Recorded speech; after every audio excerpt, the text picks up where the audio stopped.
Welcome, everyone, to the first ever Hear It podcast. Today's topic is actually going to be on my journey. My name is Brian Coughlin. I am your host. I am the founder and creator of Hear It, the app, as well as the new format that you're getting a bit of a preview here of if you're watching on YouTube or on the app. But you can also be listening on the podcast, which will be released through, again, both the app, online, and on major podcast networks. And today I wanted to just talk about, what kind of got me to this point, who I am, what I've been doing the last few years, and what led to me building this app and what led to me leaving my previous work and, really making a change.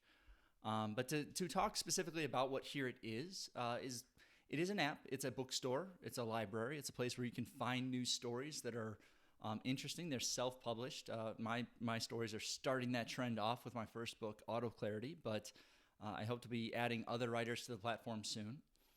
But basically, it's a place where not only can you choose to publish your own book, but very importantly, it's a place where you can publish it, or not can, but must publish it in multiple formats. So you get not only the ebook, something that people can sit quietly with and just read. You get the audiobook for those who want to be reading maybe or enjoying the book while they're going for a run or on the way to work, something like that. And then finally, there's the combined format. And that's kind of this Hear It experience that I've been working on the last 8 or 9 months in earnestness, although it's been kind of crawling around in my brain for the last few years, which, again, combines both the ebook, something you can read along with in audio performance. So the audiobook, kind of having that book read to you, but then also illustrations, images that might help, explain an idea that may be very complicated. I feel that for a lot of variety of reasons, both myself, the type of ideas, the type of things that I'm interested in talking about, but also the way that people understand information, it necessitates actually trying to bridge that gap with different types of formats and medias. And that really gets to me, again, that kind of came from my job of what I've been doing the last few years. But so that's really what Here It's about. And I'll talk a little bit more about auto clarity toward the end of the podcast. But I did want to get to just, again, how did I get here? And what is here? It really starts with May 2nd of last year. So that's 2019. And that was the day the story changed. The note that you can see if you're watching the video is a picture I took of a note card my wife wrote. That was actually the last day of my last job. I was an SEO specialist, a digital content marketing specialist for a major company, Discover Financial Services here in Chicago. But I did it for a number of companies doing digital marketing, agency side, as well as working in-house like that. So I did it for companies like Discover, but also I did Nike, and I worked for universities and all sorts of things. So just working on their websites and kind of helping them growing traffic. And, I'll talk a little bit about SEO, but and what I did in digital marketing. But, again, May 2nd was my last day. I kind of gotten tired of that type of work environment and just the career path that I think I was going on. And I wanted to do something new. I'd always wanted to write. And so when I left that job to, take this new path, to start this app, start building it, start writing stories for it, start getting other authors interested in, joining it, it was a big day. It was a hard day. It was a Friday, and I sat down after work and I felt tired. I was worried, and there was a lot of uncertainty with what was going to come with Hear It and the whole idea. But Ashley, my wife, very much so kind of saved me here, but she came in and she wrote this down, May 2nd, 2019. The day the story changed, because she had seen how I felt before that, and how I had gotten kind of depressed, and I was having just a lot of anxiety and just unhappiness with the way my things were going. And even though I was doing well in my career, I was just not satisfied. I wasn't enjoying the type of work or the types of places I was doing it. I liked the concept of what I was doing, but it just wasn't going my way. So that was the day the story changed. But before the day the story changed, so before that, what was the story? And, that really gets to the heart of, I guess, who I am. I went to the University of Iowa. I have a degree in English. I loved writing. But I don't think I quite found what I was supposed to be writing about at the time. And I think that I struggled a lot with the things that I was taught. Not that they were wrong, but they didn't always get through my head. Showing and not telling, and trying to illustrate an idea or a concept in a way that Like I think I got caught up in certain types of like rules of how people write instead of understanding the concept behind it. And really just trying to express an idea as clearly as possible. But anyways, yeah, I had a degree in English, kind of not sure what I wanted to do other than vaguely writing. To be honest, I wanted to be a musician. I was, playing guitar and trying to write songs and things like that. But I got out of school and I don't know, I drifted for a while. I waited tables. I answered the phones for the Illinois Tollway, and I was a temp and this and that, and then really didn't know what I was doing. I did spend a lot of time just at home and kind of miserable. So a lot of those things were happening as well. But I, just living at home and not doing great. And I started getting a little bit of freelance writing work. I learned about websites like Elance, and even just using stuff like Craigslist, trying to find freelance work. And slowly but surely I picked up a few jobs, and it wasn't great money, but I wasn't making much as a temp. So I ended up quitting the temping, and I was freelancing full time for like a year. And I very generously say that it was full time because I was certainly not very busy for most of that year, and I ended up kind of being mostly broke.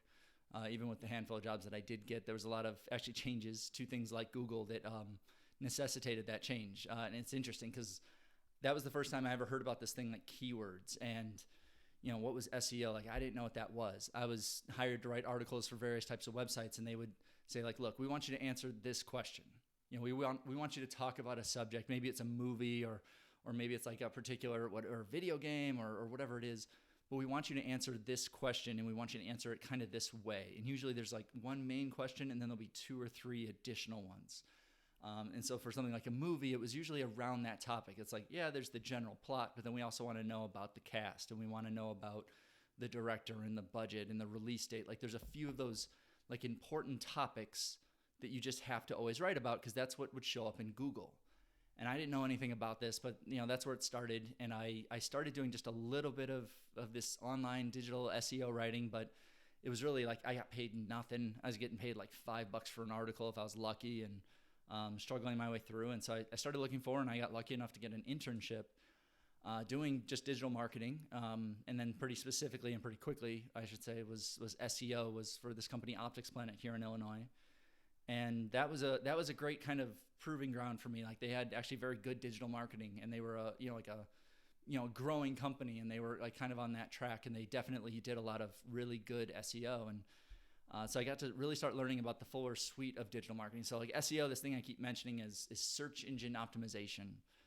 And that at a very high level, just think like whenever you Google something, whenever you're searching for almost anything on your phone, unless you're one of the few who uses Bing or something, what you're doing, like all those results that show up, like you type in something maybe that's related to a product. It may not be a product. You may not be buying something in that moment, but you might be thinking about it, or wanting to do research on like what type of running shoes to get because you're going to train for a marathon, or if you're going to buy a house, like you start looking up like what's the mortgage deal, how does that work, what do I have to do for my credit, how much savings do I have to have, blah blah blah. Like there's all those questions start coming up. And if you're a lot of companies, companies who are in those businesses, it helps them a lot. They get a lot of market visibility by answering those questions in a way that Google likes.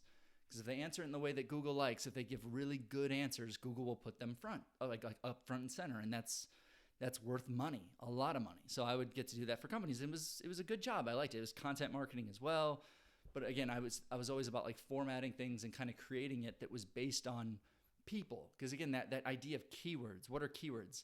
They're what people are looking for.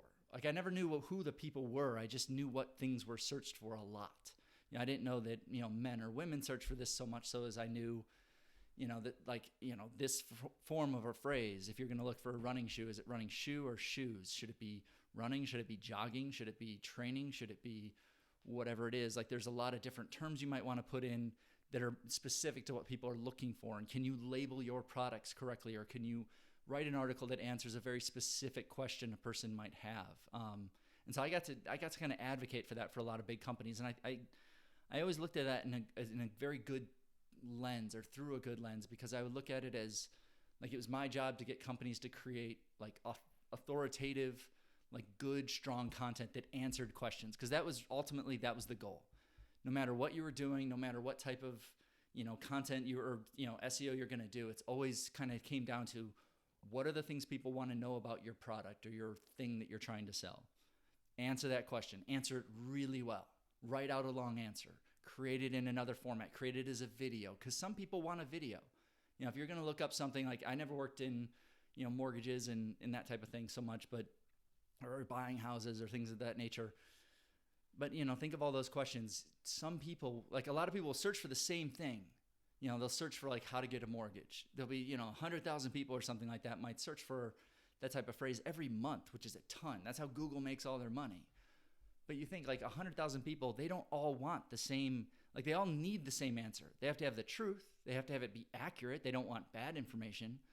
But some people are going to want to read it as text. They want like just, bullet points. They want, a step-by-step guide for something of that nature. But other people want a visual. They're visual learners. They want to, look at an infographic or something like that. And then there's people who are audio learners. Like you've seen that massively grow in the last few years with podcasts and again, just more and more YouTube videos. Like, the explosion of how people really absorb that content and that information is, it's been really amazing to watch. And again, I was watching it from an analytical, standpoint, seeing what actually worked, like just building the reports. I built the reports. I write about, building reports and doing it the right way in my book. And part of that is because I know it actually matters what metrics you pick. Because if you don't pick the right metrics, you'll start doing something and you'll tell yourself you're successful when you might be doing something that's not what you intend. So I really did a lot of that stuff, and I got to see the different types of content that worked, and I got to learn a lot about what people responded to. Because if people responded well, and people meaning just a kind of an anonymous, there was a number, and the number was just like, this is how many people came to the site, and they would like stay on the page for a certain number of, certain amount of time. Some would sign up for, what you're trying to sell them or whatever it was, but I got to just sit there and stare at that data for years and stare at like, how do they use websites and why don't they like this type of button? And why do they need a link that says this over here and guides them to some other page or some other type of content? And, and anticipating people's needs. If somebody looks up, like what type of shoes do I need to get for marathon training? Well, if you want to keep that person on your website and make them happy, like also provide other information about the best clothing and maybe training tips and places to find, training partners or buddies or something like that, or where are there good trails and how do you have to qualify and blah, blah, blah. Like there's a lot of that type of information that you could also provide that would be useful to a human being at the moment of time when they say, I want to run for a marathon, what shoes should I get? Like there's a lot of stuff you can try to be, again, anticipating their needs. And so that was a lot of my job for years. And I liked it. I liked it very much. Just like trying to look at what people need and trying to get that for them and, build websites that do that goal. But ultimately I would do that type of work. And why did I do that? What was the thing that businesses paid me for? It was like, well, increasing sales. Like that's why I did it. I always would say to myself, and I think it's true on some level, that building good content, it still does help people. If they're looking into this and they want good information, if you provide good information, at least you're doing that right. And so I saw a lot of my work as being, generally kind of a good kind of part of digital marketing. Like I wasn't buying the ads and that type of thing. Like I know about it, how they do that, but I never did that type of ad targeting. And, I never targeted based on like those demographics. It was always based on behaviors, like who searched for what, just what they searched for, not who are those people. It's just if the search indicates, oh, they have some intent behind it where they might want whatever I'm selling. So if I work for a credit card company, like if somebody searches for something totally random and has nothing to do with that, why would they build content for it? They don't. They build content that would be related to whatever they're selling or somewhat in that sphere of, influence. If somebody's looking up like a medical condition, you don't need anything from a credit card company. But vice versa, if you're looking up, medical information, you might need an ad from for some type of medicine or whatever it is. I don't know. So, again, you kind of like figure out what is relevant, and you're so focused and I've been focused like this for years on what real human beings want. Just everybody out there and looking at it from that point of view. And you learn over time, again, it's not just that they all want the same thing. Like they're looking for the same maybe answer, but they need it in different ways. Again, some people want text, some need audio, some want to watch a video. Sometimes it's helpful to have a video versus having a list because you're fixing something and you need to see how they do it. But some people don't want to watch the video. It takes too much time. They just need to read through the list and they'll just look at it and figure it out. That's fine. Like to me, what I really learned as I did digital marketing was that every single person is right. there's no wrong there. And it actually taught me a lot about how different people are smart. Like everybody's smart. They all seem to get these ideas. It's not that it's that complicated. It just needs to be said the right way. It just need to be communicated the right way, conveyed the right way, given, in a way that people want to actually experience it or understand it. And, I've learned a ton about that. And my wife, again, she's a teacher. She's helped me, tremendously with that because she teaches kids. She teaches 4th grade right now. And, she has some kids, they can learn very well just quietly with a book. They can just sit down with a book and figure some stuff out. And other kids, they look at a book and they can read, they're literate, but they don't, they don't get the math if they don't have it explained to them orally. Like they need somebody to say it out loud. And I think that goes back to a lot of what's interesting about people. Like we have tons of people in the world who can read, but we see podcasts, people, these nonfiction kind of narratives that are enthralling, and people love that type of content. Like I think it's grown a lot. But we don't see that as much with fiction. And I think that's where there's like a big opening that on some level with Hear It for myself, like in what I'm trying to do here, I want to spread the idea of it and not necessarily capitalize, as a purely from a monetary standpoint, so much so as just like, I've kind of noticed that this is a way of telling stories, webinars and things like that, having slides, having visuals, being able to read and listen at the same time and see something that might help you understand what the person's saying. And these are things I've been doing for the last few years because I always had to explain really complex things to clients or to my bosses, or like, this is how Google works. This is how this works. Like you have to visualize it. You don't just say words in jargon. You have to have some degree of visual aid, and sometimes how you say it, just out loud, your voice, your inflection helps communicate like this is what this means and this is why this is important. So I think that's really, really, really, led to a lot of what I built with Hear It. And it's been in my head for years. Like I didn't want to do it from a purely like,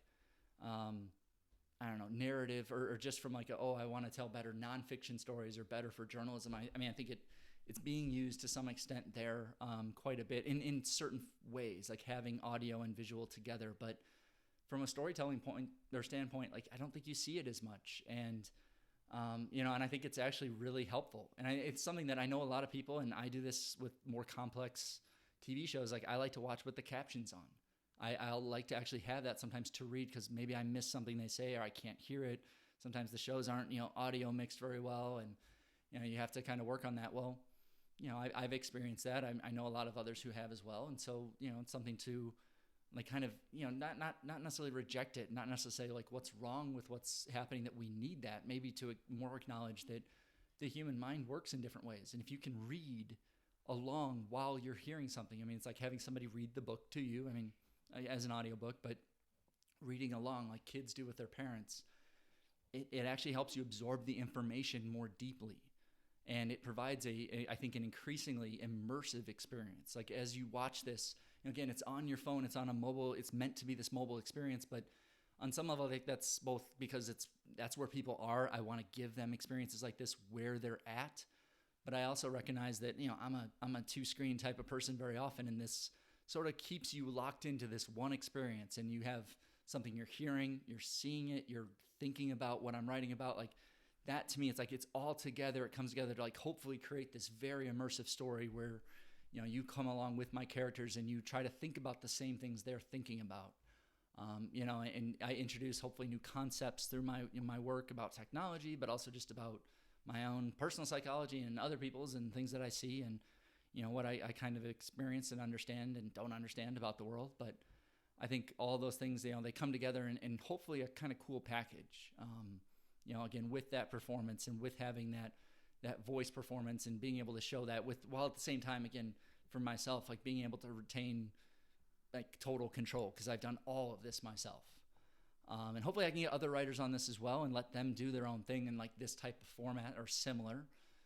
But I think music is something that I'd like to have added in. I think that's an area where it can be better. But again, like maybe I'm not somebody who's going to run a big production of 50 people to direct a movie or, do something like that. And it's like, well, that means you're not, going to be able to tell stories. Well, I still want to tell stories. And I think there's a lot of people who are very talented storytellers who don't write or like to tell stories in the way that, modern or just generally publishers would.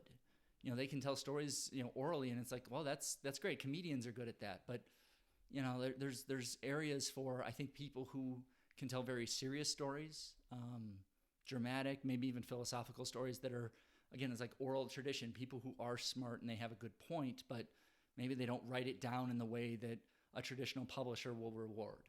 Well, I get that, and I accept on some level what the publishers, mean and why they want it that way, but it's also it's a series of gatekeepers for ideas, and a lot of those gatekeepers can just be the way someone talks, and using that as a way to ignore what they're saying. So to me, it's like, yeah, if people can be very creative with the storytelling, great, do that. They should be. You should make new stories up. That's what fiction's for. And use these formats. If you can draw a little bit, why does it have to be as good as something on TV? Like, make it as good as you can make it so that you get your point across. So that to me, like, that's such a core part of what I believe in. And I got to learn that over all these years doing digital marketing for some of the biggest companies and seeing the way they tried to, make content. And sometimes they made really cool stuff. And sometimes it was like, what are we doing? Like there was just like big ideas and no idea what we're going to do. So, I've been there. But I've also seen a lot of what kind of goes with corporate life and dealing with various bureaucracies and having great ideas die by 1,000 cuts, but in committees and things of that nature, and having to go through one person after another, having their own take on it and having to satisfy them for this thing and someone else for that thing. And it's, it's very defeating after a while, and you realize you're not getting much actually done or completed. I think that got to me over time, that it just felt like a never-ending struggle to not really get much done. It's like, oh, you're doing a great job. And I'd look at it and think, I don't feel like I am, because I know what I could be doing. Like, this looks like good work for people who don't know. Like, if I really was doing it right, it would be so much better. And I could do great things, and I could be very helpful. And I don't know. I could have been great. Like I wanted to do a lot more of that type of work, and it was defeating after a while. And I think, working in environments where I felt like I was kind of put in a position to be dishonest or being asked to be dishonest. And again, a lot of this is addressed in auto clarity as well, where like I dealt with that. And I think it kind of broke me down. And so by the time we got to the day the story changed on May 2nd, like I was in a low place. I was struggling. May was a month that I thought about Hear It, and I was starting to come up with some of the ideas for the design. I'd known what I wanted to do for years, but I never thought I could do it. I just thought, oh, I'll never be able to pull it off. And I was at a low point, and that was a month where I made a point every day to get up and make the bed. And most days I made the bed, because if I didn't, I felt like, my wife would get up, she'd go to work. She's, again, a teacher, so she'd be up early, and if I didn't make the bed when she left, I felt like I would just get back in it and not get out all day. And I don't know. And I thought about doing digital marketing freelance, and I wanted to, and I was in a way trying, and I just couldn't. It felt like it was defeating, and it was hard. I was just struggling through a lot of that, and I kept working, I kept writing, and my wife actually bought me a stylus for my iPad. Like I wasn't much at drawing. I wanted to do a few basic designs to help tell this story, auto clarity, and like designing the logo and things of this nature. And I realized that I could do it once I had that, and I started trying a little bit more. I used this app on my iPad called Procreate, which is really cool. It's a great drawing app, and just fantastic for animating things. I can making like short little GIFs and things like that, again, to show motion, to show maybe how an app would work within your phone. Like, how would you actually be using this? Like, it's nice that I can actually mock that up, and I learned to do that to an extent that I'd never done before. And I always kind of said, well, okay, I'm supposed to hand this off to the graphic designer now, and that was it. That was kind of where I was at, big companies with a lot of cogs in the wheels. And I mean, people very talented, but that's their job. I shouldn't do it. Well, this time I said I wanted to do it. Things just weren't getting done before with too many chefs in the kitchen. So there's one chef in the kitchen. My wife gave me some great feedback and advice, but otherwise I barely had people even look at it. I just said, I have to do this. I have to accomplish this on my own, and I have to feel like, pride of just like having done it. And I am, and I feel like I've done something cool, but I really want to hear from people about it as well and see what their reaction is. I think I have, a lot of interesting ideas, hopefully, or at least interesting thoughts that I've always kind of struggled with on some level. And, I've kind of adjusted them for the worlds that I've created, but also these are worlds that I've viewed a lot. Again, working at companies like Discovery, you meet Silicon Valley startups and you see this type of stuff they spend money on, and kind of the odd nature of those companies. Like it's sometimes very funny, it's ripe for a lot of comedy, and a lot of satire and just making fun of. So, there's a little bit of that, but it also talks about like kind of the hopes that I think people are entering a lot of those companies with, thinking they can change the world and hoping they're going to do something that at least will help people and will make things better. I'm part of that generation. We kind of grew up with this idea that you can build something amazing that will, be a benefit to people. Things like, I think of all these things that like Wikipedia that have come along since I was born. They came out, and this is like, wow, people could actually, one person could come up with an idea and make a great resource for the world, and things of that nature. Like, wow, and free, and do it at scale, and man, everybody's got this phone in their pocket now that can do these amazing things, and yeah, we should do something. And then seeing also there's problems, and again, I've worked in relation to a lot of these things, and have studied and just watched Google for years at a very high level of understanding how does their search engine work, and what types of content and things like that work or are most effective. And that's a huge part of human behavior these days, and that's that's something that I kind of understand to some extent. I think some of the questions they probably had, and I'm very curious about that myself. And I think it's cool to think about how do they deal with freedom of speech and trying to allow anything to be present or found or findable or whatever you want to call it within Google search result. They don't want anything. There's some things that are illegal, like you don't want instructions for making bad things. That's something they want to restrict. But there's also just having freedom of information. Who are they to say what is and isn't okay? Because there might be other lines that aren't as easy to draw. And I think that's something it happens a lot, and not just with them, with Facebook and with all sorts of companies where they get to this scale and this size. So yeah, I think there's just it's very fertile ground, I believe. And as I've worked on auto clarity, I think I found just a lot of opportunities to express some of my personal beliefs and how I work and how I want to work, and wanting to be able to do things maybe for other people, and taking or using what advantages I might have, or what skills or talents I might have, and putting them in service of other people, at least sometimes, if I can, if I'm lucky, and being able to stick up for people, but also being able to stick up for myself and my own ideas, and feeling like strength to do that everywhere. But yeah, again, I think ultimately for me, I hope people will join me as I kind of go along this whole journey. The Hear It app's going to be available soon. And once I have that going, and once I have, I think, hopefully like a pretty good fan base, I can kind of show people, that they're able to do these things too, and make, build guides and show them, give the, shout outs to the people I've learned from, all the great YouTube videos that show, explainer videos on how to use Procreate, or, how to record things, how to do audio mastering, and all these things that I've been learning, and even just building an app. I mean, I'm not a developer. I don't have a background in that. And yet, you're hopefully holding this or checking out my app soon. And, I built my own app, and I wanted to self-publish, and I recorded this by myself with my own equipment and in my apartment. And, outside of a little feedback here and there from my wife, I did this alone, and that's not congratulations me. It's more like everyone can do this, and something that, there needs to be more encouragement of other voices, but in other ways, again, audio, visual, reading, something people will absorb this information or absorb your story in other ways. And they've done so for thousands of years. They've listened to oral tradition and all these things. So, I hope other people will be joining me. I hope other people will be inspired. I want others to be inspired, and not so I can make money off of them, so that they can spread their own message, so they can be great and they can do, really amazing things. So thank you for listening to this first podcast from Hear It. You'll be hearing a lot more from me. Please do check out Auto Clarity. The first story, the pitch, is actually free, both on the app as well as on YouTube. And again, every time you buy the book, you'll get both the ebook, audiobook, and the full video Hear It experience. So please do check it out. And if you are interested in joining Hear It, or publishing a story, you can contact me at hearitstudio@gmail.com. Thank you very much for listening, and I will talk to you again soon.